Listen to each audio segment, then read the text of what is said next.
Hey everyone, today I will be showing you how to set up the best Discord verification bot. The bot we're going to discuss today is AuthGG. You can invite the bot from their website. So once the bot has been added to your Discord server, you can configure it by typing a setup button or setup captcha. Let's set up a captcha system as I find it way more cooler. So as you type in the setup captcha command, you have to select one of the channels where the verification embed should be posted.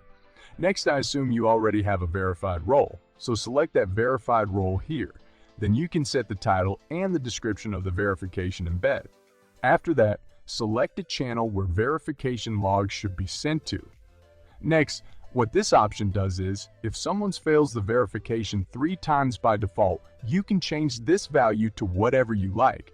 They will be either kicked or banned from the server. If you don't like it, you can disable it altogether. Furthermore, we can add our own footer and a thumbnail to the verification embed, so you have the ability to customize this to match your server's theme.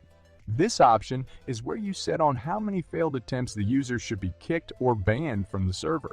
As I said earlier, it's 3 by default unless you set another value here. If you have more than 1 verified roles, you can select them here, and if you have an unverified role that needs to be automatically removed from a user once they're verified, you can select your unverified role here. Once you have everything set up to your likings, you can press enter on keyboard, and as you can see here, the bot has successfully set up our verification system. So to test this out, I'm going to click on the Start Verification button.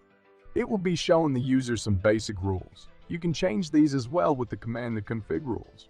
Click on Continue button again, and we can see the real captcha here. Let's select the button containing the text shown in this image, and boom! Just like that, we're verified. If you're having issues with the bot, make sure you join their support server. The link to their support server is in bot's bio, and I will also leave in the link in the description.